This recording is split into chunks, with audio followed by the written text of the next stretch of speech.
Hi, I'm Maggie. And I'm Marin, and you're listening to Girlhood Movie Database, a podcast where we deconstruct and muse on depictions of girlhood in film, literature, and other media. A feminist celebration of pop culture, the audacity of youth, and the ways we grow away from and into our bodies, beliefs, and dreams for ourselves and each other. And today we are discussing Breaking Dawn. Parts 1 and 2. Do. I had to. That's throwback to the first movie, right? I don't have Twilight lore as imprinted in my brain as you.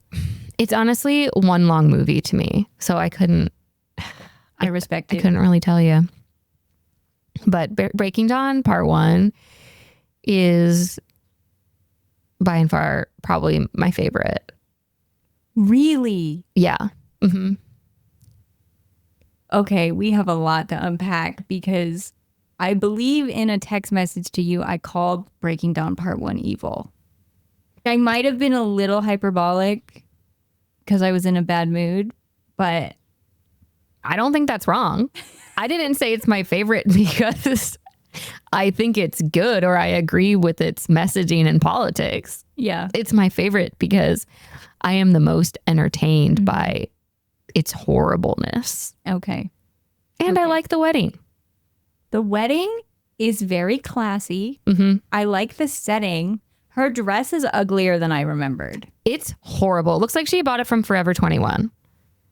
Sorry, that was maybe too harsh. Forever 21 is a terrible company that uses sweatshop labor to produce shitty clothes at overpriced prices. So I think that's a perfectly apt comparison. The back is kind of open, right? I don't even fully remember what it looked like anymore. And I like the cut of it and everything I like and the long sleeves. But for me, it's definitely the material. mm-hmm. That's what I mean. It looks like it's from Forever 21. It looks cheap as hell. But I really like the wedding scene, like the ambiance of it. And I really like weddings. I do too. I love weddings. I like watching them happening. I used to love watching Say Yes to the Dress when I was younger. Sometimes I still fall down a YouTube clip rabbit hole of watching Say Yes to the Dress. Yeah, it's just fun. It's such an exciting moment in time. It's a ritual full of antiquated and misogynistic sentiments, sure. But it's still a celebration of love. And I think it is one of those cultural events that, because the celebration itself is meant to celebrate love, it's much easier and to reclaim from the patriarchy. I think that's a very good point. I had never thought about it like that, but I would agree. Do we want to say something about changing the name of our podcast? Yeah, surprise, rebrand. Or you may have already noticed because we quietly just like changed our Instagram handle and our name and Spotify and Apple Podcasts and whatnot. We were talking about just various ways we can continue to grow the podcast, things we want to do in the future, what we want this show to be. And I hadn't even thought about changing the name, but Maggie, I sent her this really unhinged document that I just made on a whim of what is this show to me, and then also here are things I think we can be working towards. And she replied back like, looks great. Also, I think we should change the name. Which is partially, I think, unfortunately, for algorithmic purposes. But also our previous title, which we will still honor, Tell Me I'm Sorry. The title didn't give a random person who would stumble across our show an idea of what the podcast is about. And we felt like that was perhaps going to just become a bigger and bigger hindrance. Hence the retitling to Girlhood Movie Database, which Maggie came up with. I had no hand in that name. So props to Maggie. Thank you. I did have a medium-sized list of name options. Girlhood Gone Wild was one I was particularly fond of. Not in a real way, but, you know, it's just fun to think about names, naming things. So anyway, new podcast name. And I think that, and Marin, you had mentioned this too in our conversation, in June, it will have been a year since we started posting episodes, but it's been over a year since we've been recording them. And I do think we have a clearer vision for what we're doing here and why. It seemed appropriate to have a name that reflects that. And since neither of us have a particularly significant social media following or anything like that, like, we really do need people to just find us. Right. Exactly. So same show, same hosts, same approach, whatever, just a different name. Yeah. Because that really is what this show is we are compiling our own database of movies about girlhood. And amen to that. Yeah. And amen to Breaking Dawn Part 1. Directed by Bill Condon, written by Melissa Rosenberg, released November 18th, 2011. Poster tagline: Forever is only the beginning. Seems on par. Yeah. I mean, sure. It makes sense. Yeah. I'm going to be putting a lot of intellectual juice into this episode, so I don't feel the need to spare any of that juice now in talking about the tagline further. That's fine. We do have a log line, and the log lines, which Maggie will read for a second, or will read in a second. The log lines from the previous episode covering the first 3 movies were from Hulu, because that was where I was watching the movies. And then at the start of, it must have been February, I went to Hulu to watch Breaking Dawn Part 1, and it was gone. And I was remembering that Maggie had watched them on Tubi, so I was like, oh, maybe they're still on Tubi. They were also gone from Tubi, so I had to put in a request at the library for Breaking Dawn Parts 1 and 2 on DVD, because the branch I usually go to that's nearest my apartment did not have them in their collection, so I had to put them on hold and then get them shipped to the library that I always go to, and then go to the desk and be like, hi, I'm here to pick up a hold. And then they had to bring out the Twilight DVDs. And scan them, and I checked them out, and I was like, yep, this is who I am. And so the log line that I have is from the back of the DVD. Ooh, I like that. So straight from the source. Straight from the source. In the highly anticipated 4th installment of The Twilight Saga, a marriage, honeymoon, and the birth of a child bring unforeseen and shocking developments for Bella and Edward and those they love, including new complications with werewolf Jacob Black. Wow, that is a sentence. It is. Is it all one sentence, or is it 2? It is 1. Yep. Okay. They just really barreled through it. Nice. I mean, that is what happens in this movie. Yeah, it's a great plot summary. They get married. They have sex. Which we will talk about. And then Bella gives birth. And Jacob is there. That's the movie. And then at very, very end, Bella finally gets turned into a vampire. Because she dies giving birth. And so he turns her into a vampire to resuscitate her. Your basic vampire stuff. Yeah. Do you have a specific origin story that you would like to share for Breaking Dawn Part 1?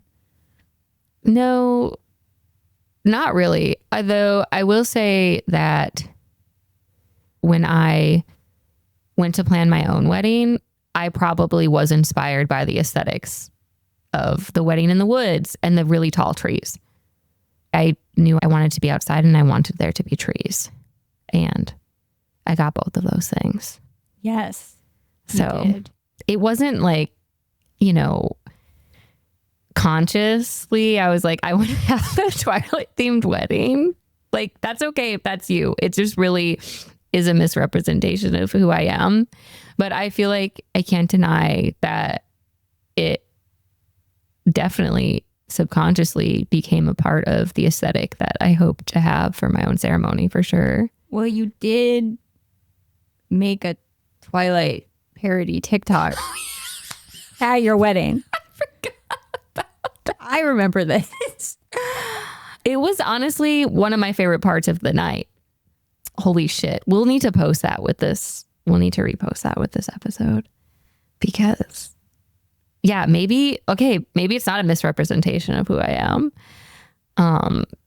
But my friend Stevie, with whom I watched the entire franchise every January, because her birthday is in January, they stream it on Discord. And so there's a bunch of us that watch it together on Discord. And they're the one who had the idea to make the video and then posted it. But yeah, you had a beautiful wedding. It's a fond memory for me. Thanks. Because it was really just all about me. Yeah, it was. Yeah, it was Marin's Day, really. No, it was a gorgeous day. Celebrating a truly beautiful love that we could all look up to, unlike the love in this movie. That was a great segue. I want to share briefly about my experience reading Breaking Dawn, because like I said in the previous episode, when I read the Twilight books when I was 12, I only watched the very first movie, didn't like it, so I refused to watch the other ones. So this experience of doing these podcast episodes has been me watching the rest of the franchise for the first time.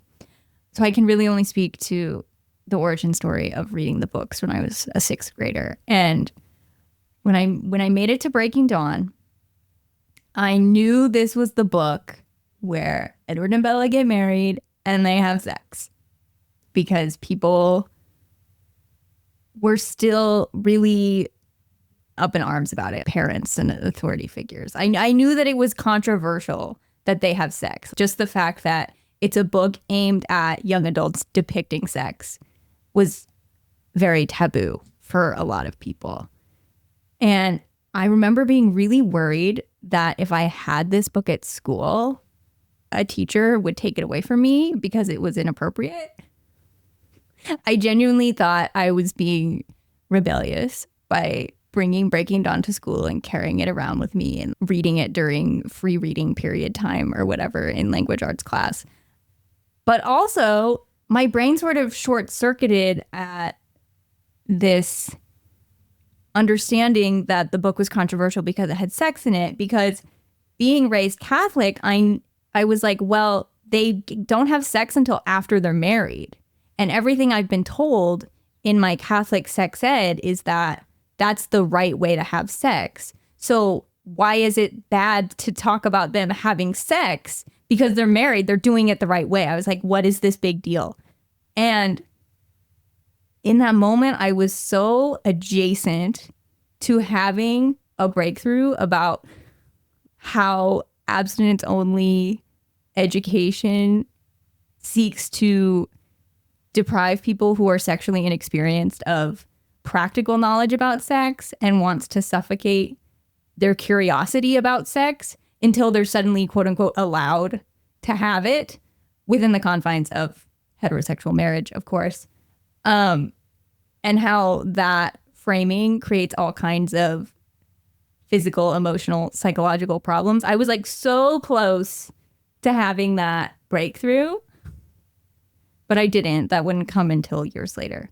But I still consider this book and my understanding of its cultural presence to be part of my deconstruction process, because it, in a very small way, it led me there, which is very ironic considering where this movie goes and how it's dealing with sex. But that's my main relationship to this book. And obviously I was super excited that Edward and Bella got married. I didn't really give a fuck about them having a baby. I found the Jacob imprinting stuff really weird. That just further affirmed my hatred of Jacob because I was confused why you're deciding that this baby is your soulmate. It was disturbing to me, even though the scene where it happens in the movie is very, very funny. They got their happily ever after, and so 12-year-old me was happy for Edward and Bella. Beautiful. A happy ending, truly, for everybody involved. And then I pretty quickly, after that, got over my Twilight obsession.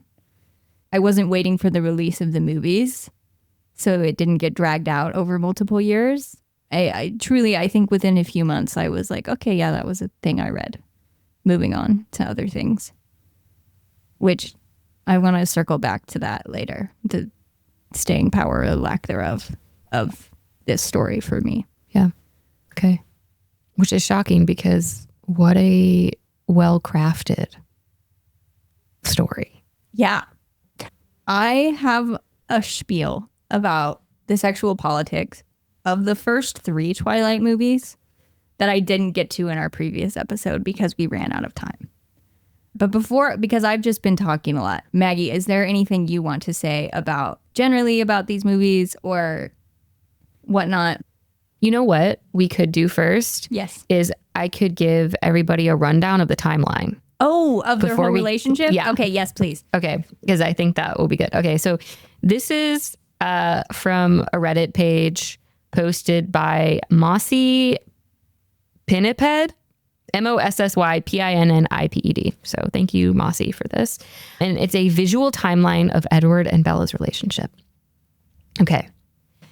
They meet for the first time on January 18th, 2005. They start dating on March 8th of that same year. And then Twilight ends, the book ends May 2005. Okay. And then New Moon happens.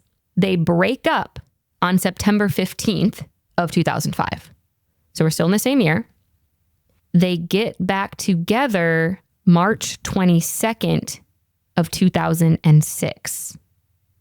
And then New Moon ends in April of that year. And then Eclipse, basically nothing is happening. And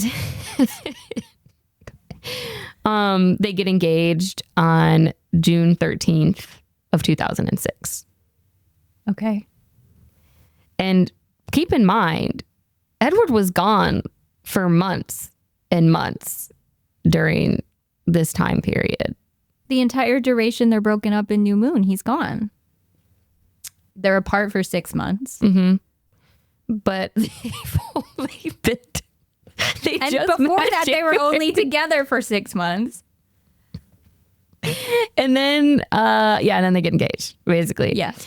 Okay. And then Breaking Dawn begins in August. They get married August 13th of Short 2006. Engagement. Classic. Mm-hmm. Okay. And then this is my favorite. This is my favorite one. They get married August 13th of 2006.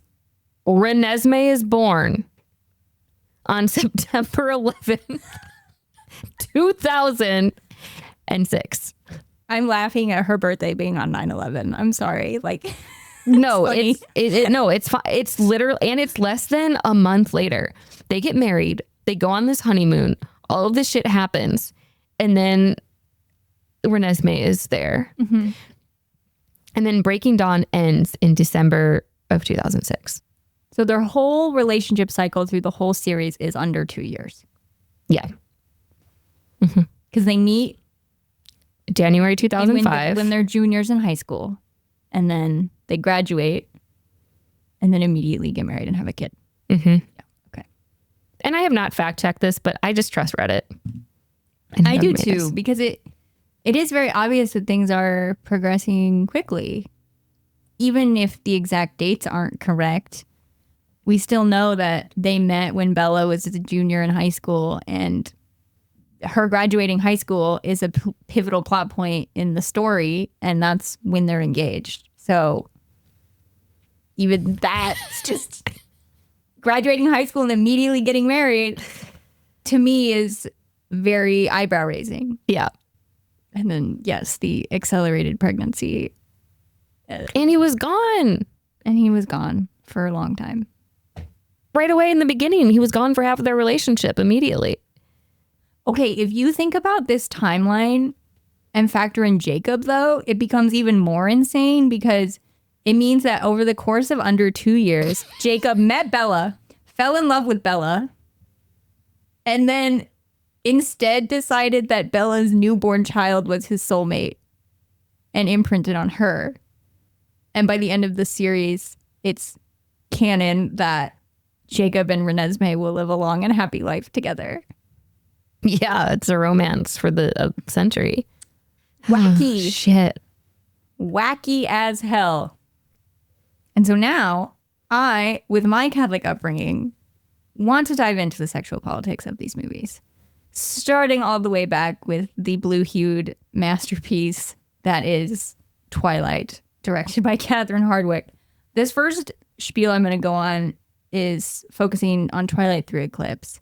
And the way I see these movies, there are two things Bella really wants. She wants to have sex with Edward. Sorry. Tell me I'm wrong. No, Tell me I'm wrong. She wants it bad. Their very first kiss and the way she moans, she is so horny for him. So she wants to have sex with Edward and she wants to become a vampire. And her desire to become a vampire is made explicit at the end of the first film. And you could argue that her desire for sex isn't made explicit until the end of the third film, when she asks Edward to have sex with her and he says no. Though, this is what I have in my notes, she moans so deeply during their first kiss that you know she has been majorly horny for Edward from the beginning. It's very clear to me. And why does Edward refuse to have sex in Eclipse? Because she is still a human and he's a vampire. And he is worried that his super vampire strength will hurt her if they have sex. Therefore, what is the only solution in order to have sex, quote unquote, morally? For Bella to also become a vampire. And Edward will only turn Bella into a vampire if they commit to each other beforehand via marriage. That's the deal, right? Which is how she ends up married at 18. Now, if you remove the vampire element from the story and instead make Edward and Bella two teens who are very Christian, very conservative, and very horny. So desperately horny that they will accept any solution which allows them to morally have sex with each other as soon as possible. What would they do? They would get married at 18. So it is so obvious to me, and I'm sure a lot of people have made this argument, but just bringing my own personal experience growing up in a very religious community and being educated about sex through an explicitly religious lens, I can only process it in this way. Vampirism is very much reading to me as a stand-in for Christian doctrine in service of furthering this pro-abstinence message. And yes, right now I am ignoring the implications, the sexual implications of Breaking Dawn, but this argument is going to continue to evolve. But that's where I see sex, abstinence, Christian ideas of purity culture operating in these movies. Now, the caveat I want to add is that, or do you want to respond to anything first? No, just keep going. Okay. The caveat I want to add is that I don't believe, and this is purely my speculation, I do not believe that Stephenie Meyer deliberately wrote a vampirism as metaphor for sexual abstinence story. Even though there is a significant literary and cinematic lineage of vampire stories being metaphors for sexual repression and sexual anxiety. That's what Dracula is. Buffy the Vampire Slayer deals with that. That's not what Stephenie Meyer is doing. I think she just wanted to write a fantastical love story about teenagers. And her approach, like all writers, was subconsciously informed by the world in which she grew up and lived, which happened to be a conservative, dogmatic Christian environment. She simply wrote the love story that had been modeled for her and taught to her. She might have done this imaginative work of making some of these characters werewolves and vampires, but I think the fantasy world building that she does is just set dressing to get to the real point, which is a romance founded on a very basic reality for many young people who grow up in cultures which idealize and expect this type of love story. I don't think she is capable of conceiving any metaphorical power that could be derived from the story she created. And that's my spiel on the first 3 Twilight movies and their approaches to sex. I agree entirely.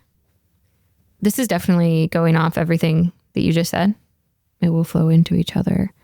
A part of why we're meant to, not from Stephenie Meyer's point of view, but from the cultural engagement with it, is that we're meant to read the Twilight series as quote unquote feminist, which I already made my argument against in the last episode. I'm not going back to that. But part of the reason is because Bella is this divine figure. She possesses this sort of divinity in the sense that Jesus' mother Mary was a vessel to bring about this child that then had these special powers, and they had to call witnesses to come see those special powers. So like Jesus turned water into wine. Renesmee, I don't know what the fuck she does. She like touches people on the face and then shows them things. Well, I remember when Bella is pregnant still, I think, Renesmee shows Bella Renesmee's first memory. So something was showing people their memories. She touches them and they freak out. It's really unclear. I mean, she can show people the future as well. Oh, can she? Well, Alice can see the future. Oh, is it Alice that, okay, when you know, like in the last part where they're like on the beach and Jacob is Renesmee's like grown up and Jacob's there. Is that Renesmee that shows? I thought that was Alice's vision. Okay, that would make, so basically Renesmee can show you your things you already remember. Like, but maybe it's memories you forgot. I don't know. I'd have to go to the fan wiki and look. But she does serve as this unifying force. She will unite the vampire world and the human world towards peace. And so in that sense, she is very Christ-like. She allows these cultures to live on eternally together. Yeah, agreed. But I do think like the movie makes a big deal about this power that she has that is not very clear what it is. It's very ambiguous because her real power, like you mentioned, is that she bring people together. But how? She still is just like this vessel to bring about world fucking peace between the vampires and the humans because she's half mortal, because she's half human, right? Because her heart beats and yet she will live forever. He's fucking Jesus Christ of Nazareth. My God. Anyway. So, but yeah, why is this feminism? Because it's a lady Jesus. That's pretty much what culturally we are meant to, like, oh, as long as this is a woman, it takes it enough away from the metaphor that maybe people are able to ignore it. And I also think it's why Meyer, in writing it, didn't necessarily recognize it as being a mirror image of the story of Jesus. because she just at least superficially elevated the role of women in the story. And I'm speaking about both Bella and Renesmee in this sense. And then really quick, here are ways in which the story Jesus Christ of Nazareth and Renesmee of Forks, Washington is the same goddamn story. Okay. Now I'm kind of going out on a limb here a little bit, but I don't think that there is a real logical metaphorical through line, because again, I don't think that Meyer was aware of what she was doing. And so in that sense, I think my argument stands. Anyway, so arguably Renesmee and Jesus were both born of virgins. So Mary, obviously we have the Immaculate Conception. God got her pregnant to bring Jesus into the world. Bella got pregnant by way of having sex with a technically dead person. There's still some part of him that's dead. He's not truly living, but it's less about his degree of undeadness/deadness and more about the fact that Bella becoming pregnant by him was considered a miracle. Nobody thought it was possible. Yes, that I had this exact same thought as well, that even though they technically have sex, this still feels like some version of an immaculate conception, because that's the exact justification that Edward's parents give, is we had no idea this could happen. We got into the semantics of using the word virgin in the virgin suicides episode specifically, so I won't go into it, but there is something that feels virginal about Bella becoming pregnant with Renesmee. And I think it does tie back to this idea of it being miraculous. So not virgin in a technical sense, but virginal in a biblical sense. Yeah, and she gets to inhibit her sexuality differently once she is a vampire.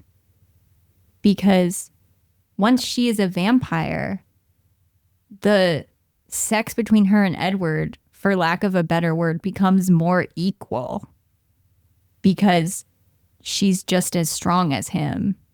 She's not in danger anymore having sex. And so she has this renewed sex drive, and her sexual anxieties suddenly dissipate because now she's a vampire. And that to me feels more, I don't know.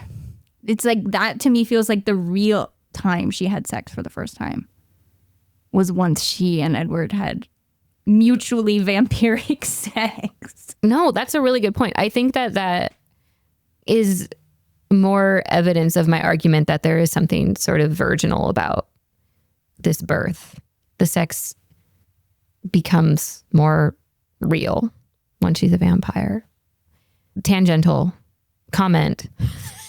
Dude, the fact that the bedroom is absolutely destroyed when they're on vacation, what the fuck?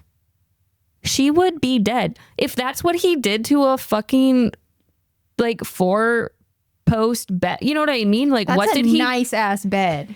What did he do to her vagina? That's my question. It doesn't. It does not add up. Like, you see that room? Like, she is, of course she has some bruises. She's got more than bruises. But she wants to do it again. They do it at least twice on their honeymoon. It doesn't make any sense. And that's part of what was upsetting to me about watching this movie was I expected to be more upset about the second half and all the pregnancy stuff. But actually what I found really troubling was the first half and the sex stuff, because it just took me back mentally to this place of being much younger and being taught about sex in ways that were very unhelpful. We'll get into that later.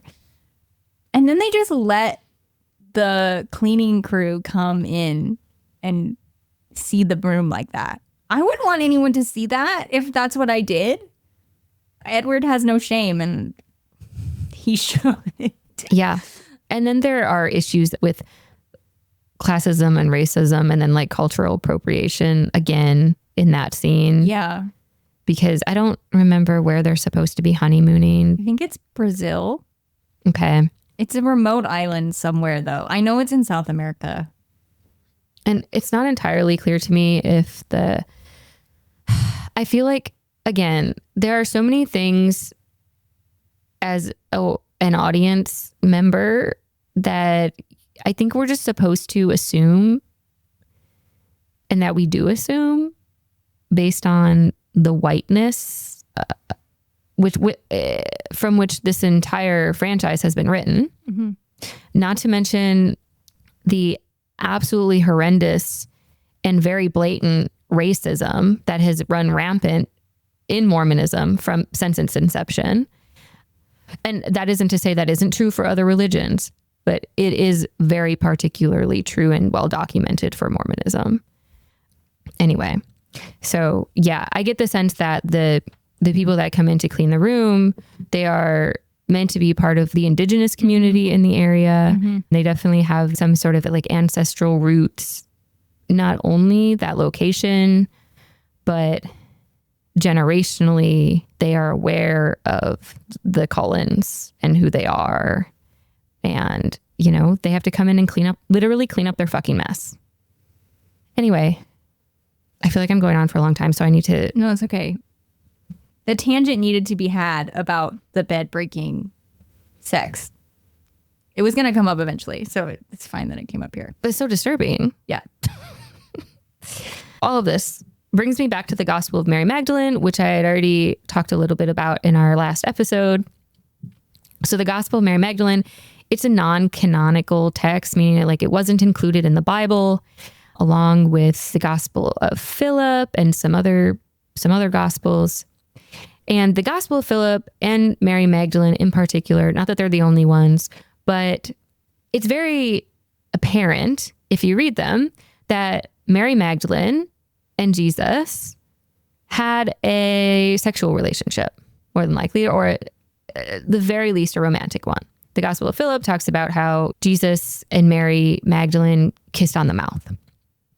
In general, the Roman Catholic Church does not accept the fact that Mary Magdalene and Jesus Christ were together, and Mary Magdalene has been characterized as just this woman who had 7 demons inside of her that Jesus cast out, and she's like the archetype of the whore or prostitute. But in the introduction to Jean-Yves Leloup translation and explanation of the Gospel of Mary Magdalene, he talks about this in a way that I think is really helpful and relates directly to everything I've been trying to say in Twilight. So I'm going to read some from it. The real question is not whether Yeshua, which is just another name for Jesus, was married, again, in the formal sense of the word, for why should that be so important? Because that is another controversial question, which is, were Mary Magdalene and Jesus married to each other? The interesting question is this: was Yeshua fully human with a normal human sexuality that was capable of intimacy and preference? As the ancient proverb says, that which is not lived is not redeemed. So if Yeshua, considered as the Messiah and the Christ, did not live his sexuality, then sexuality would be unredeemed. So basically, Jesus had to walk on earth to redeem humanity. Part of that redemption came from the fact that he was just a human living as a human. And so this like human embodiment of the divine living amongst other humans in these human ways redeemed humans. Right. And him suffering a very painful, violent human death as well. In that case, okay, so did not live his sexuality, then sexuality would be unredeemed. In that case, he could not be a savior in the full sense of the word. This eventually led to the institution of a logic in Christianity that was more oriented to death than to life. This was especially the case in Western Roman Christianity. And here's the logic breakdown. Jesus Christ did not live his sexuality. Therefore, sexuality is unredeemed.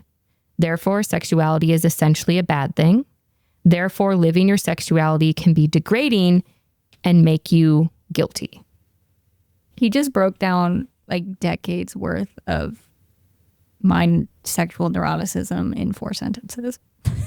No, it's so good. And I'm just going to read a little bit more. I know it's going on for a while, but it's a really concise argument. This kind of guilt-ridden sexuality can make us truly ill. Thus, the very origin of our life, in its physical sense, quote unquote, in the image of the Creator, is logically transformed into an instrument of death. Could it be that we Westerners, driven by our collective unconscious guilt, are still suffering the consequences of this logic today? Absolutely yes, I would say. The Gospel of Mary, like the Gospels of John and of Philip, reminds us that Yeshua was capable of intimacy with a woman. This intimacy was not merely of the flesh, it was also emotional, intellectual, and spiritual. What is at stake here is total salvation, the liberation of a human being in his or her entirety through the imbuing of all dimensions of this being with consciousness and love. So, by invoking the realism of Yeshua's humanity in its sexual dimension, the Gospel of Mary in no way detracts from his spiritual and divine nature, is ultimately the argument that he's making, which is the argument against what Western Christian theology often adheres to so vehemently, to the point that I do think that it makes us ill. I do think that it has made us ill. And I think that it's so clearly illustrated in the Twilight franchise. Do you have something to add? No, I'm sitting up because I can't wait for you to elaborate more. What we see happening, and that is so apparent in Breaking Dawn Part 1, is that sex does remain unredeemed. Even though technically they have sex while Bella is still immortal, she's not supposed to. And then she does.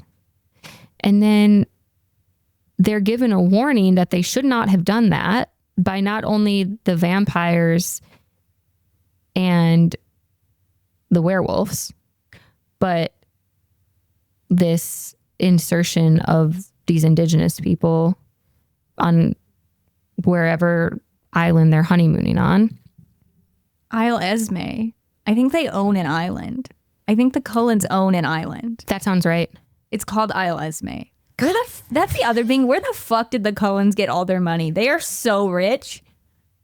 Which I know Dr. Cullen has been a practicing physician for a century and they make bank and they don't have to spend money on food. So, but yes, the indigenous person on Isle Esme sees Edward and calls him a monster or something, right? And she starts saying death. Yeah. They're saying death. Because she can tell that Bella's pregnant. She can sense it. Dude, it's so fucked up. Mm-hmm. This whole fucking movie is so fucked up. Sex is obviously unredeemed. And I do think that the reason it feels like she's having sex for the first time once she becomes a vampire is because now that they're both immortal, now that they're both of the divine, that redemption isn't necessary. Mm-hmm. Because it's only a sin for humans to have sex. Right. It's this weird contradiction where the first time they have sex, when Edward is a vampire and Bella is still a human, they have sex the quote unquote wrong way. Even though they're married, so it should be the right way, but it's still somehow the wrong way. And then Bella suffers because of it. She undergoes immense physical pain and trauma and loses her human life. Okay? But then because they had sex the wrong way, that produces another life, which is very important to the Christian conception of correct sex. But if they had waited to have sex in the Twilight correct way, which was when they were both vampires, then they wouldn't have produced a child. So it's 5,000 contradictions slapped on top of each other. And it's very confusing. No, thank you so much for that, because that's literally what I was trying to say, but I just got lost in my it's okay. in my thoughts. No, that's exactly where I was trying to go, is that like when you follow the logic back, like that's entirely like contradictory. And so I had written, just talk about the contradictions, but clearly I should have written it out because my brain short-circuited. That's why it's a conversation between both of us. We're good. And then I wrote, but because Marin had sent me some notes before we made this podcast, I'm not Alice here. I can't tell the future. I said, but I do think this can all go back to Marin's notion that Meyer cannot conceive metaphor, because I don't think any of this is intentional, because if it was, it would not be so rife with contradiction. Not that the church doesn't contradict itself in what it believes, but not so blatantly and hysterically, I don't think. Right. And the movie just undoes all its previous plotting by having Edward and Bella have sex when Bella is still a human. Because for the first 3 fucking movies, it's the main conflict, aside from Bella wanting to be a vampire. But it's like Bella is horny and her horniness is unsatisfied because she's still a human and they can't fuck. But she wants to be a vampire so they can fuck. But she wants to be a vampire so they can fuck. Bella, after the wedding, she tells Jacob she's not going to get turned into a vampire on the honeymoon because she doesn't want to spend the honeymoon writhing in pain. And it's just like, okay, so get turned into a vampire, spend a week recovering, and then go on your fucking honeymoon. How stupid are you? They're fucking immortal, dude. And then when she tells Jacob this, he makes the comment, well, then it's not like it'll be a real honeymoon anyway. The implication being, well, you can't have sex, so what's the point of even going on this honeymoon? And then Bella's friends, they're still gonna have sex. And this makes Jacob mad. And this is the one time I am like fully on Jacob's side, because he's like, you're gonna die. The chances of you dying are very, very likely. I don't think you dying is worth it so you can have sex with this guy. And the only reason I think the story makes this narrative choice to have them have sex when Bella's still a human is so Bella can get pregnant. And that makes perfect sense to me, because that narrative decision is just reflecting a very commonplace notion or a commonplace conception of romantic relationships as having this very finite track of you fall in love, you get engaged, you get married, you have a baby. That's the path. And in religious communities like the one that Stephenie Meyer belongs to, that is very much the line of thinking. I don't think she was thinking about all these contradictions that would arise and narrative wonkiness that would ensue, because she was just like, well, you get married, you have a baby. That's the way it is. So I need Bella to have a baby. So how can I make her have a baby? I can have her have sex with this vampire, and it can kind of be an immaculate conception thing. But honestly, I don't even think she was thinking about it in that way. I think it was just like, I'm the author of the story. I can make whatever the fuck I want happen. And if I want a half human, half vampire baby that has to eat its way out of her vagina, then I can do that. And that's how we got here. But then the ripple effect of that is all these mixed messages about what type of sex is moral, what type of sex is pleasurable, and it makes my brain hurt. It makes my brain hurt.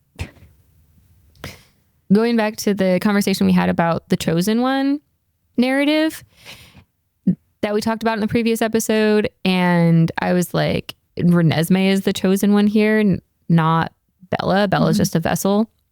In keeping in line with my argument about sex needing to be redeemed, it makes a lot of sense that Bella had to have sex while she was still human in order to have this baby. It was okay for her to have to do that because ultimately she was not the chosen one. She was just a vessel for the chosen one. You know what I mean? Mm-hmm. So even if she is sinful, that's okay because at least the sin brings about this child, which is also so fucking pro-life. They don't give a fuck how you get pregnant. They don't care if you were raped. They don't care if you are 12. They don't give a shit if you die on the fucking table, as long as it leads to a child being born. Yeah. Anyway, and that isn't to say that we can't just like write stories that sometimes don't make sense because they're really fun to read, but there's so much like horrible messaging in these fucking movies, right, that you can't just enjoy it mm-hmm. without recognizing those mm-hmm. things. Mm-hmm. And there's ambiguity that leads you somehow to a deeper thematic understanding. David Lynch recently died, and that was something that he was very masterful at, was ambiguity and this dreaminess that was never explained to you, but you were able to glean some specific feeling or idea or a deeper understanding from that. And then you have the shit like Twilight. I can't believe I'm putting David Lynch in conversation with Twilight. And then you have this plotting in Twilight that's like ambiguity and confusion that's coming from a place of intellectual laziness, I think is the clearest way to put it. It doesn't lead you to a deeper understanding of anything human or spiritual, but instead it leads you to a reductive understanding of ideologies which already exist and have, for some of us, followed us around our entire lives, i.e. a Christian purity culture. I think it makes sense to put it in conversation with David Lynch, who, you know, used ambiguity to say something. I think that's what's frustrating about Twilight, is that there are all of these obvious fucking metaphorical elements that are coming from Mormonism and Western Christianity, and then a complete denial of that. Exactly. And yes, so that's a perfect way of putting it. If that's not what these are about, then what the fuck are they about? Because the story is bad. And you know what I mean? I don't know, man. As you were talking, I thought about what stories have stayed with me, and I thought about Beauty and the Beast, like popped into my head as you were talking. Really obvious, problematic things that happen in that story. Yeah, but it's still a 5 out of 5 movie for me. But you watch it and you're just, it's gorgeous. Yeah, no, it was my favorite growing up. I would watch it over and over and over again. I knew every word. And it's because I could relate to the character. Like Belle, we knew what she was about. We knew she was weird and felt like an outcast, just like Bella, except Belle had personality and grit and things that she was interested in. Her decision to stay in the Beast's castle was in order to save her father. Right. It wasn't just because she wanted to fuck a vampire. You know what I mean? Do not even get me started on how they treat Charlie in these movies. Okay, the first 3 movies, Charlie was not my ride or die necessarily, but I know that he's a fan favorite. I think in the first movie, some of his cluelessness just about Bella, and he just has no idea who his daughter is, was really frustrating to me. But then after Bella gets pregnant and then becomes a vampire, and they're all just like, yeah, so we have to tell Charlie that you're dead and you're never going to see him again. And then you're lying to him about where you are before she's a vampire, but when she's pregnant and she's back in Forks, but she's hiding in the Cullens house. And he thinks she's at some hospital in Switzerland, and he was going to fucking fly to Switzerland for you because he thought you were dying at your honeymoon. And then you have the audacity to just be like, oh, I guess we have to tell him that I'm dead. And then they don't actually do that. So it seems like he gets to maintain a relationship with her for the rest of his life. But it's truly diabolical decisions being made in service of her love of Edward. And so I that's what the Beauty and the Beast and the way Bella is making these sacrifices and putting herself in danger for her dad made me think about. So I had to rant about that. I love what you're saying about stories that have this grit and staying power, because I have notes about that as well. But I feel like in order for me to get there, I have to finish my thing about sexual politics, which relates to Buffy the Vampire Slayer, which then relates back to what you were just saying. So is that okay? I don't want to cut you off. I just wanted to say one more thing. Yes, please. What Belle did for Maurice, her father, when he was trapped in the Beast Kingdom, is what Bella should have been willing to do for Charlie. Yeah. Because Charlie was willing to sacrifice anything for her, and she's just can't see anything but Edward. The fact that if Bella's child is a boy, she says, which the child ends up being a girl, which is why it's named Renesmee, which is a blend of Edward and Bella's mother's first names. But if it's a boy, she wants to name it EJ. Oh, I forgot about that. Edward Jacob, because they're the two most important men she knows. I was so upset. I can't with any of them except Charlie. I guess I'm a Charlie stan now. There. You have to be. He's the only one that has a personal system of ethics. Yeah. I want to talk more about Renesmee, but I feel like we need to introduce part 2. Yes, and I'm not done with part 1 yet. Oh, this is all part 1 still. Okay. I just didn't know if we had forgot or not. So that's fine. Okay. So I want to talk about or try to work through what specifically was so upsetting to me about the first half of Breaking Dawn part 1.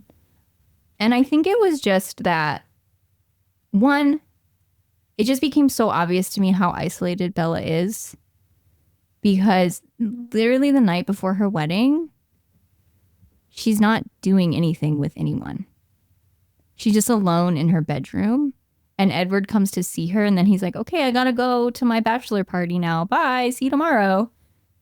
She's not celebrating with anyone. And I'm not saying she needs to have a crazy bachelorette party with strippers or whatever, but she doesn't have any friends that she's celebrating with. She's not celebrating with her family. You can tell her dad is depressed that she's getting married to Edward, because if you can rely on Charlie for one thing, it's that he fucking hates Edward. So immediately I was feeling really sad. And the movie has no clue how sad this is. But this girl is 18. She's about to get married to this boy she really doesn't know that well. And she has no one to talk to just about the excitement of it or the nervousness she might be feeling. And so that immediately clued me in, oh, this is going to be rough for me. And then we get to all the sex stuff. And this sudden decision that we're going to actually have sex when I'm a human. Edward and Bella, they allude to having conversations about the decision to have sex, but we don't actually see those conversations, which pissed me off, just because I think watching Bella in this movie, seeing how she doesn't have anyone to talk to about her wedding or sex, seeing how anxious she is, because once they arrive at their honeymoon, we get this montage of just Bella being terrified about having sex. She's shaving her legs all frantically, and she's rifling through her suitcase, and she's looking at all of this lingerie that Alice has packed with horror. She's just staring in the mirror in fear. There's so much fear in her face, and she has no one to talk to. Just like she had no one to celebrate with the night before her wedding.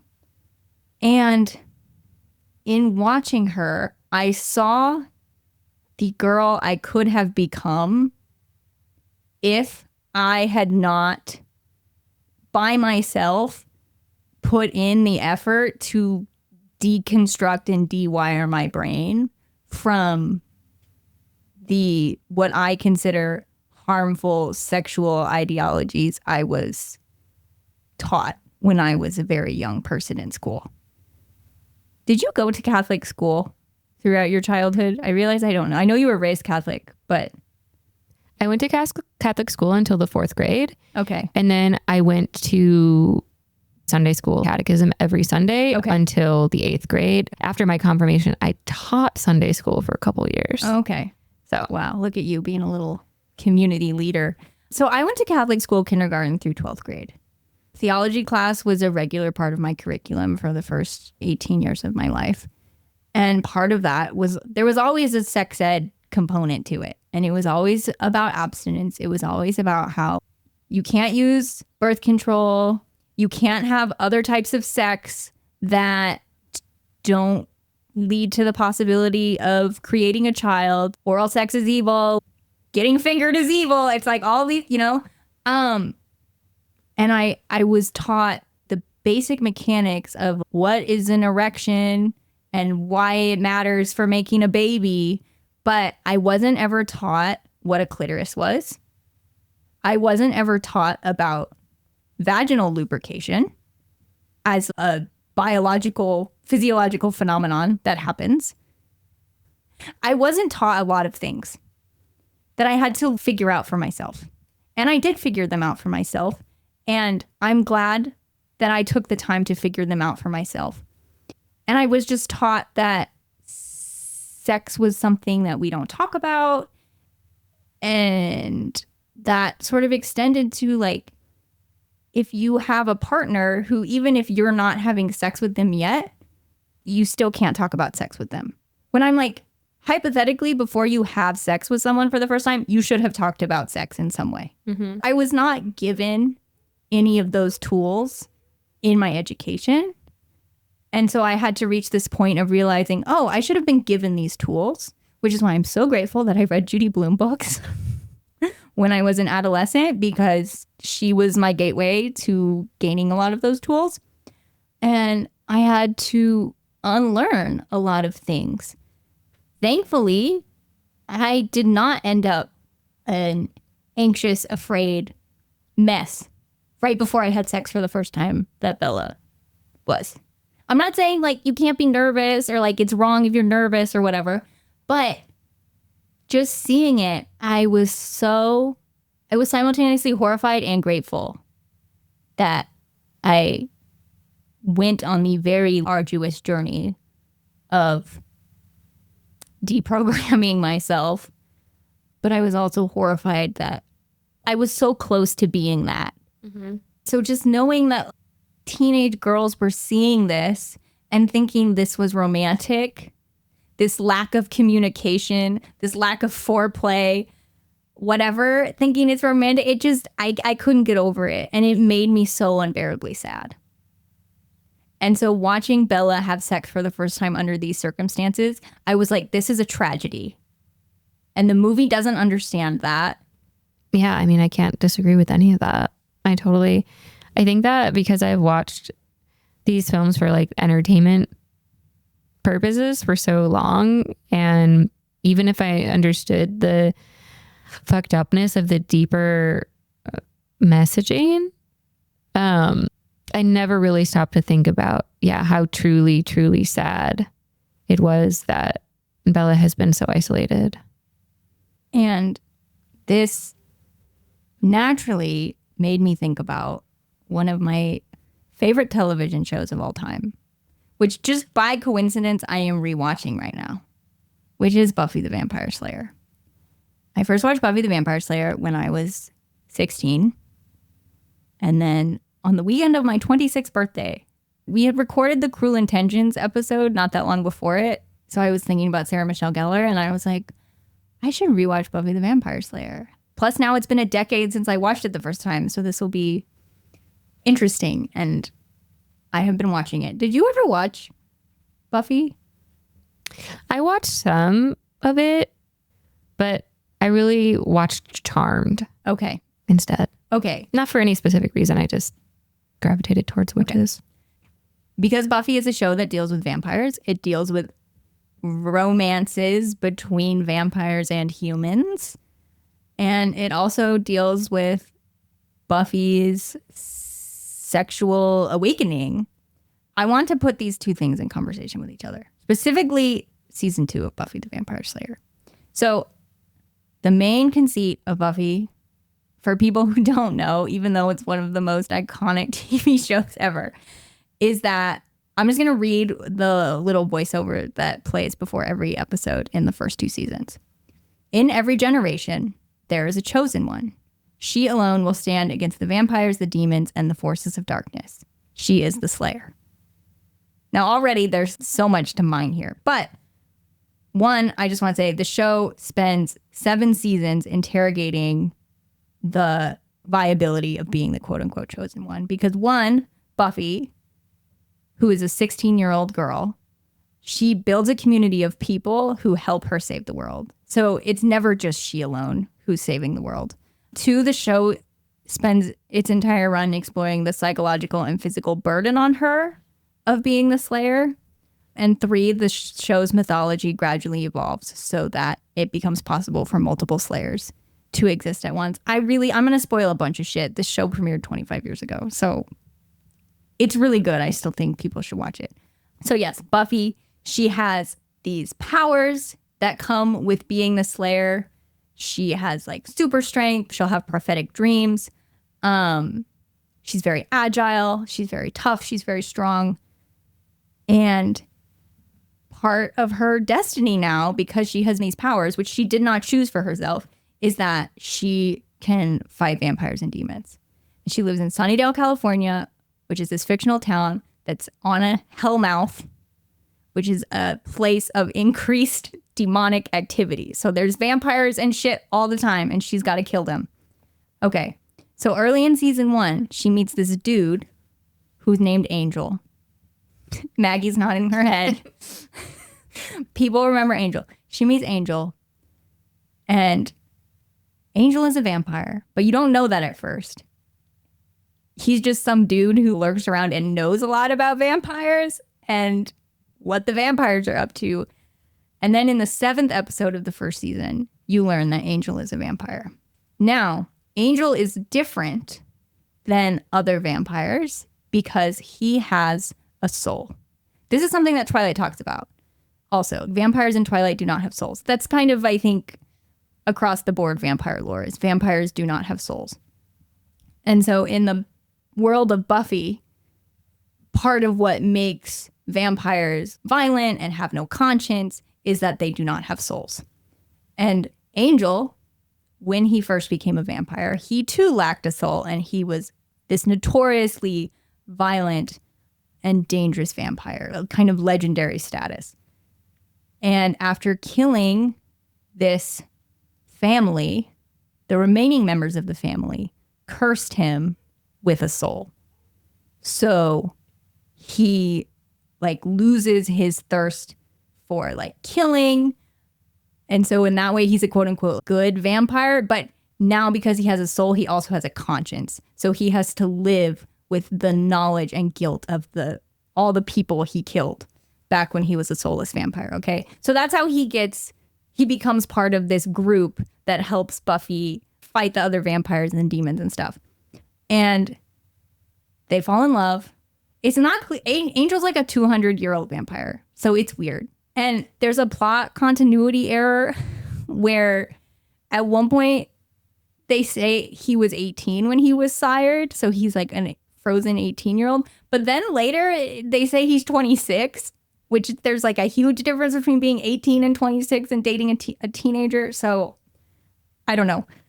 But Angel and Buffy, they fall in love.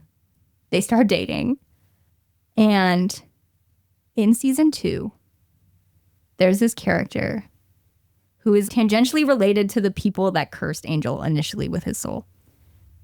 And if this is getting confusing, you can stop me and I can explain it more. But I have to explain all of this in order to make my point. I'm sorry. It's a very mythology-dense show. And this person says that Angel is in danger of losing his soul because he is becoming too happy with Buffy. And so the way that the curse works is that by having a soul, he's doomed to torment and unhappiness because he has this conscience now, right? And so if he experiences a true moment of happiness, he will lose his soul, which then makes him a danger to the public, right? Is this making sense? Mm-hmm. Okay. And so what happens is that on Buffy's 17th birthday, Angel and Buffy have sex for the first time. And it is Buffy's first time ever having sex. And that's how the episode ends. It's a 2-parter episode. That's how the episode ends.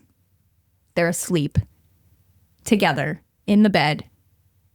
Angel wakes up. He has this horrible pain in his chest and he like runs outside screaming. And then the next episode we learn that he has lost his soul. That experience of intimacy produced this true moment of happiness that made him lose his soul. And so his personality entirely changes. He becomes violent. He starts killing people again. He tries to kill Buffy. He tries to kill her friends. And he becomes the main villain of the rest of the season. And when we talk about Twilight having like accidental metaphorical resonance that it also somehow denies having, Buffy is the exact opposite of that, in that I think there's a lot of very intentional metaphorical resonance happening. Even if it's not entirely laid out for the audience verbatim, it's very much there. This change in Angel, to me, it feels like a very potent metaphor for domestic partner violence. And it's also playing into this anxiety of, what if I have sex with him for the first time and then he suddenly changes and like doesn't love me anymore, or he treats me bad? Because that is essentially what happens to Buffy. Okay. Buffy is obviously incredibly heartbroken and upset about these events that have transpired. And she says to her mentor, whose name is Giles, he's her watcher. So he like is this sort of expert in demonology who's assigned to her as a slayer. And over the course of the series, they develop this very beautiful mentorship. And he's like a father figure to her. And it's my favorite relationship on the show, is him becoming this father figure towards her. And Buffy says to him, this is all my fault. People are dead now because Angel has lost his soul and he's wreaking havoc on this town. And it's all my fault. And this is what Giles says to her in response. He says, I don't believe it is. Do you want me to wag my finger at you and tell you you acted rashly? I can, but I know you loved him, and he has proven more than once that he loved you. You couldn't have known what would happen. The coming months are going to be very hard, I suspect, on all of us. But if you are looking for guilt, Buffy, I am not your man. All you will have from me is my support and my respect. And I love this moment so much. Now, some people have made the argument that the show is still punishing Buffy for having sex, for having this experience go so badly. And I think it's more nuanced than that. I think it is depicting suffering in the wake of having sex for the very first time as a teenage girl. And is it able to portray that without perpetuating it? I don't know. But the underlying message, and it's embodied in Giles's response to her being like, it's all my fault. I had sex and I ruined the world.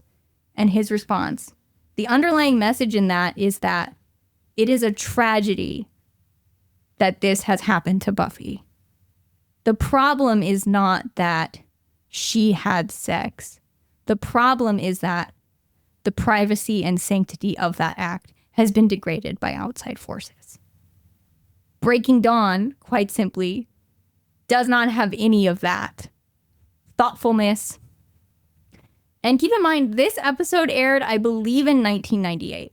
So in 1998, we had a grown man telling a teenage girl, I think it was the right choice that you had sex, and I'm sorry that this is the outcome that happened. Which now in 2025, maybe that doesn't seem like a really big deal, but I feel like back then that was a huge deal. To me, being a 16-year-old girl seeing that for the first time, it was a huge fucking deal. And more broadly, it's just also tapping into the inherent complexity of a vampire and a human having some kind of romantic connection. And so when I see how good these types of stories can be, it just makes me so much more mad that Twilight bungled it so fucking badly. That's the end of that. I'm sorry, that took a really long time to explain, but I just feel so strongly about it because that arc in season 2, dramatically, it's so well done. And it's like saying real things about being a teenage girl and being forced to make choices that are unfair or that objectively suck. And so I of course, thought of it when watching Breaking Dawn Part 1. Yeah, no, that was great. I was enthralled by that comparison. It's really good. I'm just thinking now. That's all. I'm just thinking about it. Makes me want to watch Buffy. I've only ever seen a few episodes, like just enough. Like I know like the lore. Yeah. But definitely not all of the ins and outs. I mean, it's a very flawed show in a lot of ways, but Sarah Michelle Gellar is so phenomenal in it. And the ensemble truly is really great too. And it's a very character-driven show. But watching Sarah Michelle Gellar just embody this character and really get you to root for her. Like, I really don't give a fuck about the Angel Buffy romance, but Sarah Michelle Gellar makes me care about Buffy so much that I just want for her what she wants. Seeing her heartbroken about Angel losing his soul and crying in the car about it, I can't help but cry when I watch it. And I think too, you know, it is a show that was created and spearheaded by a man who has proven himself to be really awful, Joss Whedon. And so that is inseparable from me watching it, especially because actors on Buffy have come out and said, yeah, he terrorized us in the making of the show. I'm still willing to watch the show, but I hold that in my head at the same time. But also, like, he doesn't deserve credit for the entirety of Buffy. It wasn't just him that made the show good. There were so many other people, both the actors and great women writers on the writing team who made the show fucking awesome. So I feel like if I were to be like, oh, I can't watch this show anymore because Joss Whedon, that would be giving him more credit than he deserves. So that's why I still feel okay watching it also. Yeah, that makes a lot of sense. And as you were talking, I was thinking too about because you said that there's a lot of depth in the metaphorical resonance that it's in conversation with and questions that it's asking. And I think that we've said this in different ways, but perhaps not directly, is that a lot of the issue that I have with Twilight is that the very nature of what a vampire and vampirism is meant to symbolize from its fucking inception is everything that we see happening in a film like Nosferatu. Yeah. And so for her to fucking be like, and not even necessarily her, but the broader audience of people just engaging with it, to pretend like it's just a fun movie or a fun book series about vampires and this romance. You can't just write about vampires and then pretend like it's completely divorced from every other fucking conception of vampires that have existed for all of storytelling time. You know what I mean? Yeah, exactly. And that's the main thing I want to talk about with Breaking Dawn Part 2 is just, I don't think it's possible for a good, affecting vampire human romance to have a stereotypically happy ending. I think that is ultimately where this series falls apart, is that every narrative choice is in service of giving Edward and Bella a happily ever after. And if you are to wrestle with what it means to be a human versus what it means to be a vampire, you would know how near impossible it is to provide that ending if you want to tell a meaningful story about these two different species coming together. Because Buffy and Angel do not stay together forever. Season 2 ends. He's evil. He doesn't have a soul. He opens this portal to hell. Okay? And Buffy literally has to kill him and put him in this portal to save the world from ending. Okay, she's 17 years old and that's the choice she has to make. And she does it. And it is heartbreaking. Like, it is so, I can't watch it without bawling my eyes out. It is so narratively astute that I watch it and I cry and I don't even laugh at the terrible 90s special effects that are happening. Okay. And there's other stuff with season 3 where right before she sends him to hell, he gets his soul back because her friend Willow, who's a witch, is able to do this spell that gives him his soul back. But like the portal is already open and it needs to close. And the only way to close it is by sending him in there. So he gets his soul back. She realizes he has his soul back. She kisses him and tells him she loves him. And then she stabs him in the heart, shoves him in this portal, and then he's gone. Okay? It's so intense. And then eventually in season 3, he does manage to come back and he has his soul again. But they don't stay together because she's going off to college. They realize they're not compatible for this long-term relationship. They want different things. They don't want to like hold each other back. So they break up and they move on. And that was really a hard pill for me to swallow when I was 16. But watching it as an adult, it's just the right choice. And the romance gets to mean something very deep because it's not defined solely by its happy ever after ending. It's defined by these other things about what it taught them about sacrifice and fate and what we learn about ourselves when we lose someone we love. And that's the good shit in storytelling, and Twilight just eschews all of that. So Bella and Edward can be vampires together forever, and it just pisses me off. I know I'm taking this way too seriously, but it does. It makes me very upset. No, I think that's a really good point, that the story is told so that we can get to the happy ending. And it also means, when you phrase it that way too, it makes so much sense that we don't know what the fuck Bella even is interested in or what she's about and why she even really likes Edward and why Edward even really likes her, because it doesn't matter as long as they get together, live happily ever after, and have a child. Which makes me want to go back to Beauty and the Beast, yes, which is please. not an intertextuality I invented. No, I love it. But okay, so Belle makes a sacrifice to take the place of her father to live with the Beast in this like decaying castle, in case you're not familiar with the story. Belle is the quirky girl in town, but people still really like her, and she's obsessed with books. She's very intellectually curious, and that is what her life is about. When she's staying at the castle with the Beast, she learns that he has a lot of books, this giant library. And so what happens? What changes their relationship is they start talking about books.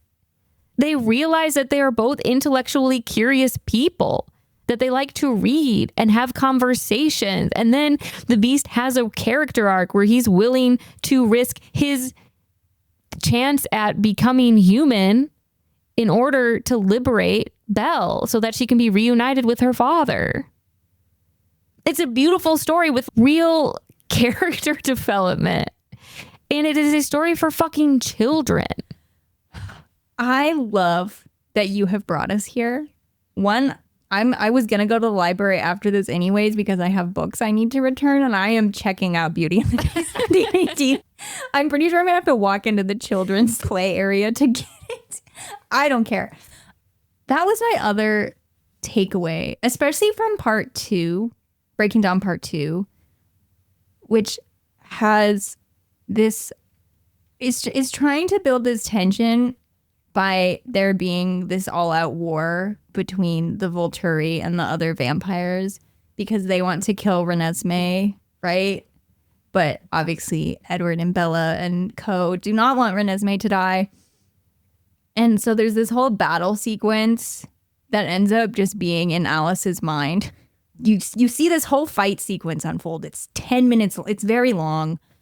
And you think it's real, and then suddenly you learn that it's not real. It's Alice showing Arrow, the lead Volturi guy, played by my king, Michael Sheen. She's like, this is what your future is if you kill Renesmee and like start this war with us. You will not win.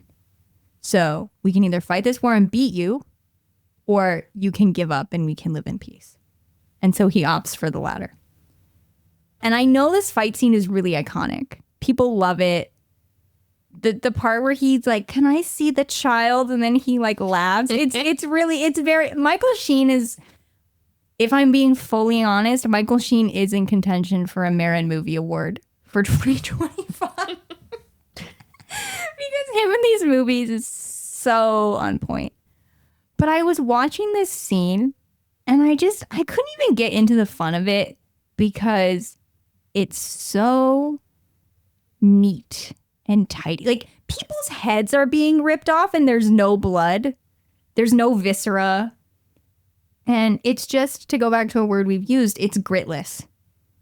It's so gritless.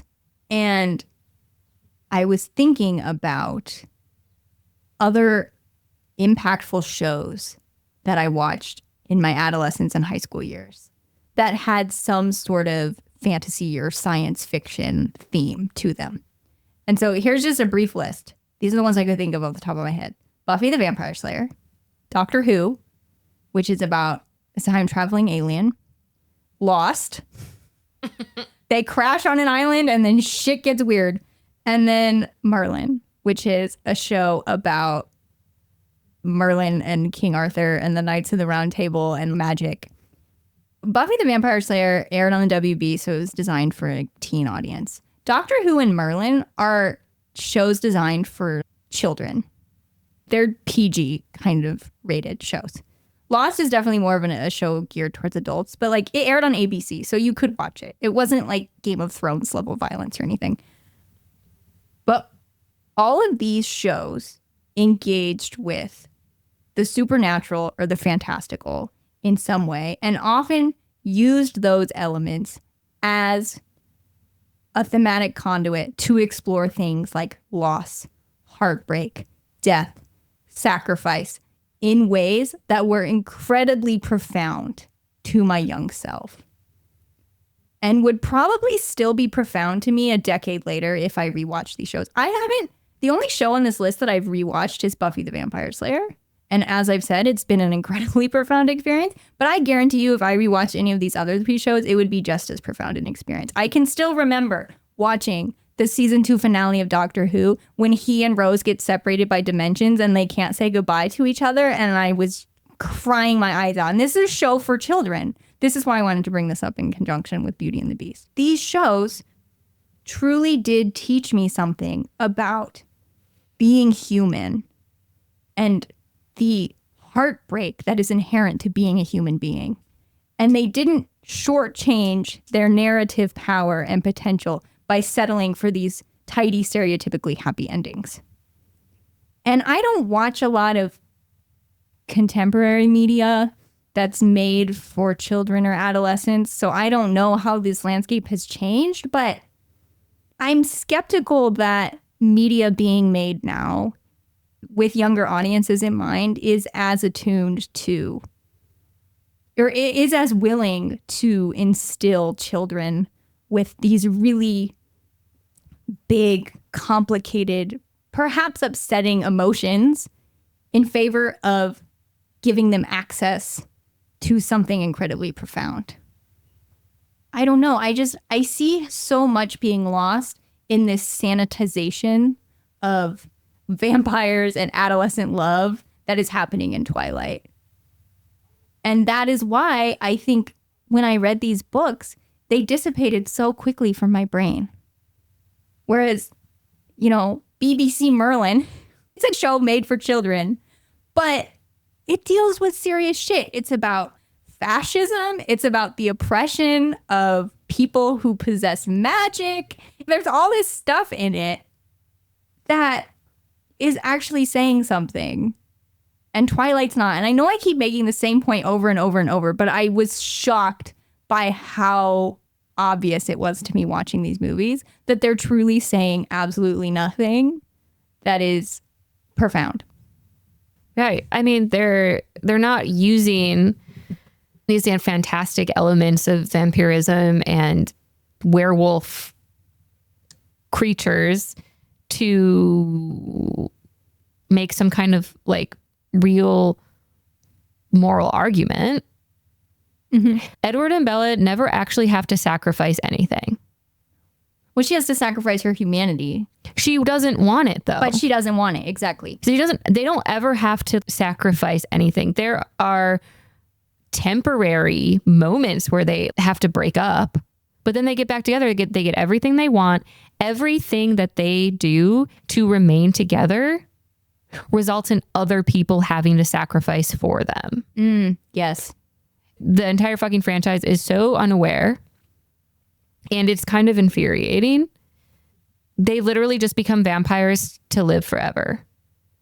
They are static characters. And I think that's what makes it, when I was like, this is just bad storytelling, that's what I'm talking about. These characters are not dynamic. Yeah. They do not change. There is no real arc. Bella just goes from non-vampire to vampire.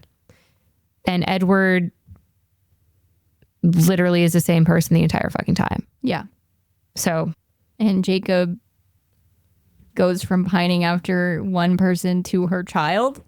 Yeah, it's fucked up. Did we introduce the second one? No. I can quick if you want.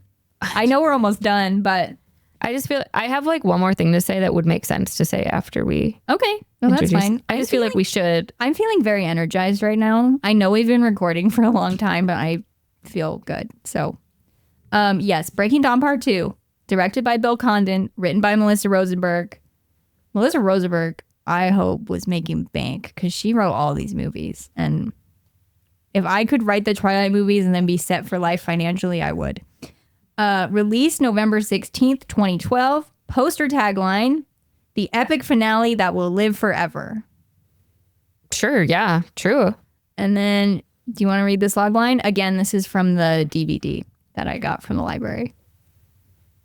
In the final chapter of the Twilight Saga phenomenon, the birth of Bella and Edward's child brings conflict between Bella and her lifelong friend Jacob, and an all-out war between the Cullens and the Volturi. Dude, sorry, that's been going on for the entire time. That's not new. Nothing fucking happens in these movies. This is an aside, but I don't want to forget to talk about the Volturi. I feel like they are the definition of, when we use the word cunty, they are so fucking cunty. They're cuntalicious. That's what we love about them. Yeah. Also, I have to talk about this feature that was on the DVD, the Breaking Dawn Part 2 DVD. Oh, God. It's called the Jump To feature. And this is what it says on the screen when you click on it on the DVD menu. Whether you're Team Edward or Team Jacob, everyone has their favorite moments from the Twilight Saga Breaking Dawn Part 2. To skip to the next scene, simply press Next on your remote. And then there are two options. Jump to Edward and jump to Jacob. So you can just watch the movie and fast forward to the scenes. You can watch a version of the movie that's like no Jacob scenes and only Edward scenes. What? But the funniest part is that the image on the screen is of Edward and Bella. This is what it looks like. I took a photo of it. That is so bizarre to me. It's so weird. I didn't click on it to see what the viewing experience would be like, but I saw it and I thought it was really funny. And it just highlights the airlessness that we've been talking about, where it's totally everything is reduced to Bella's relationship to these two men.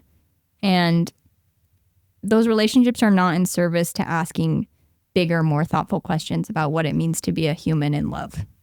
And that's just disappointing. Yeah.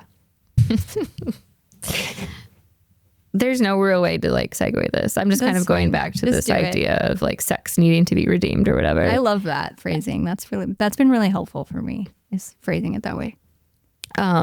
And it's just a very brief point, which is that since Renesmee is imprinted on by Jacob, She is in this sense betrothed to him from birth.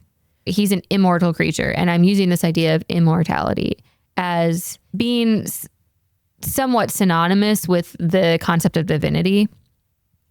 And so since she is betrothed to him from birth, their sex becomes miraculous and therefore not entirely of this world.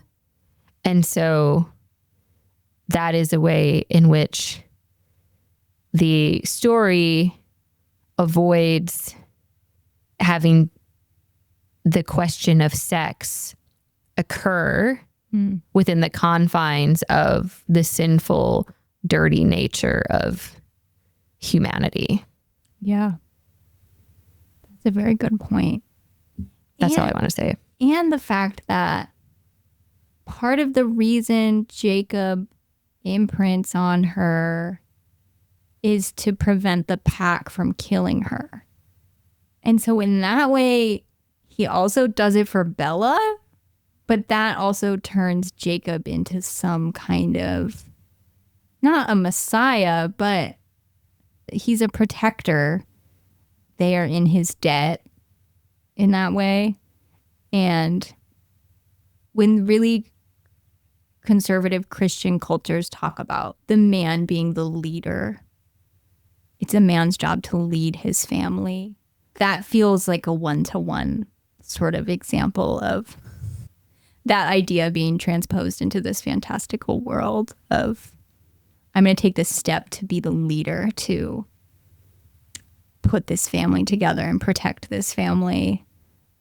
And it also just feels rooted in a courtship ritual where we date for marriage. And yeah, because now Renesmee just never has to make a choice about who to love, right, or how to love, or how to experience desire, or there's no exploration in her life. Oh God, I didn't even think about that. That's so fucking sad. And it's just repeating this kind of cycle of what I was talking about earlier with Bella, of just the isolation and the lack of communication. And I think it's even worse with Renesmee because she'll never experience like human nature. It's fucked up. Okay. Another thing that's annoying about it is because the Cullens are a very obvious metaphor for like purity culture when vampires are the opposite of that. And I think that there is some understanding there, not of the metaphor itself, of the purity culture metaphor, but of the fact that vampires are understood to be very sexual creatures. Yes. The Cullens are then pure in comparison. But Bella was not born into this purity culture. She was actually born into a family where, yeah, Charlie was kind of absent, but her mom was like super hippy dippy, and Bella was encouraged to explore herself and her identity, right? We get this sense. Yeah. And Renesmee is just born into purity culture. This is her life now. Yeah. Because I was thinking about Twilight as a conversion narrative also. Yeah. That's pretty self-explanatory. Bella converts to this religion of vampirism. And then Renesmee is just indoctrinated from childhood. Mm-hmm. I do want to know, Maggie, what your ranking is of the Twilight movies. Oh my gosh. I have to think of the order. Twilight, New Moon, Eclipse, Breaking Dawn. So the worst one is probably Eclipse. I really like Breaking Dawn Part 1. Okay. I find the most entertaining. So is that number one? That would probably be number one. And then right after that would be Twilight. Okay. The first one. Okay. Well, no, actually, I would put Breaking Dawn Part 2 as last, potentially. I also find fascinating. It pretty boring. I hate the battle scene. I'm just so bored. By that point in time, I'm like, these characters don't do anything ever. The plot twist is not interesting. I don't know. I think, okay, here's my rating from best to worst. My favorite is Twilight. I just think There's something lightning in a bottle about it. The aesthetic, the tone, before we got too deep into all the other lore. I think it's a great watch. Then my next favorite is the mid-credits scene in Breaking Dawn Part 1, which is the only time you see the Volturi in the whole movie.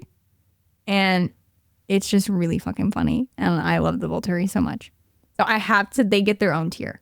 Then my next favorite is the last 30 minutes of New Moon, which is when they're in Italy and the Volturi show up. Yeah. That shit's fucking great. Okay. So then after that, I would put Breaking Dawn Part 2 purely for the Volturi presence. There's a pattern happening here. And I love when the Lee Pace vampire shows up because he just oozes sexual charisma in a way that none of the other vampires do. And I'm like, oh, thank God. Okay. And then I would put the rest of New Moon. Then I would put the rest of Breaking Dawn Part 1. And then I put Eclipse last because I just think that movie is really, really boring. Yeah. I do think at the end of the day, Eclipse would probably be last. It's just biding time. It's so stupid. Okay.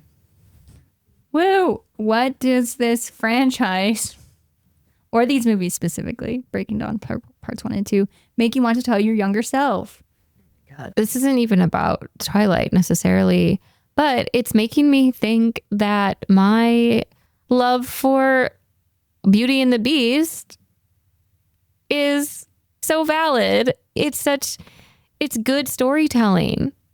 And it mattered to me, and it taught me things, and it also made me feel seen in a way that really mattered. I think that there may be moments where we feel somewhat seen by Bella. Like, for example, if you have suffered from post-traumatic stress disorder or major depressive disorder, but that's not intentional. And it's all centered around Edward. Like these movies only want us thinking about Edward in those moments. They don't want us thinking about Bella's experience. Mm-hmm, that's a really good point. So I never really feel like reflected. And not that you can't learn from a movie where you don't see yourself reflected in it, but I don't mean like, I don't mean in a superficial way. I mean this depth of humanity. There are some ways in which I saw myself mirrored by Belle's character because people thought she was strange and she really liked to read books. There is a level of depth there. Stories are good when the characters aren't static. But I do think that, unfortunately, this is the messaging a lot of young girls get, including myself. Mm-hmm. And if this was the only messaging I was getting, where everything that happens in my life is about me feeling love for somebody else who treats me like shit, that would fucking suck. And if I didn't have better stories as a foundation for my understanding of the narrative arc of life imitating art and vice versa, then it could have been in a very different position. You know what I mean? Anyway. No, I think that's all good. And I think the fact that the Beauty and the Beast off the cuff has arisen into this conversation organically without you premeditating it just speaks to what good art is capable of doing, in that it arrives in front of your senses or in your subconsciousness inevitably. The thing that this franchise makes me want to tell my younger self, the first is something I've already said in this portion, but I'm going to reiterate it, which is that I think re-watching and rereading is really important.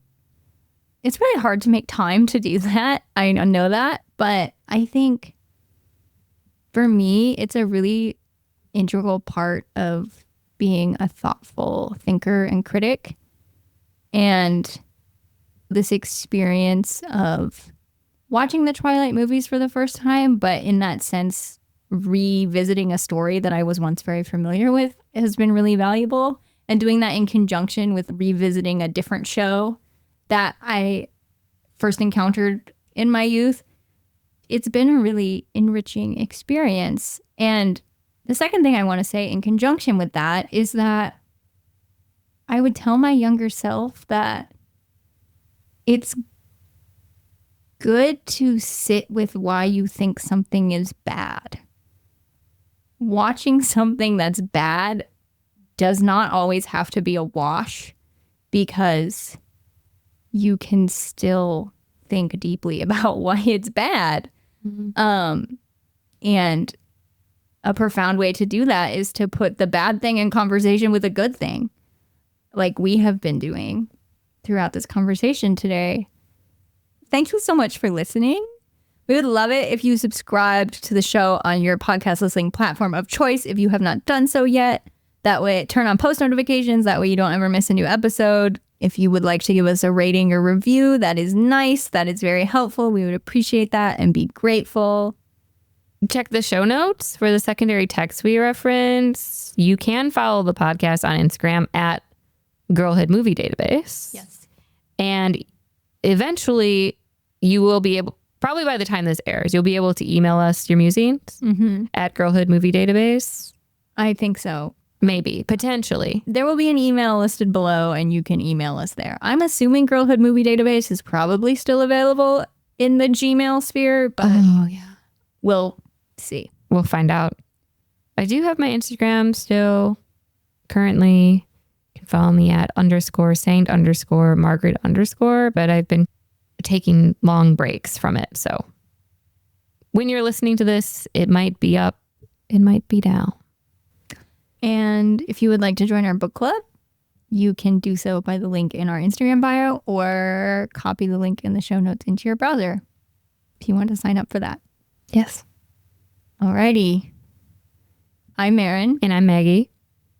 And you've been listening to Girlhood Movie Database. And the next movie that we are uploading into our database, because we got to keep it current, is Love and Basketball.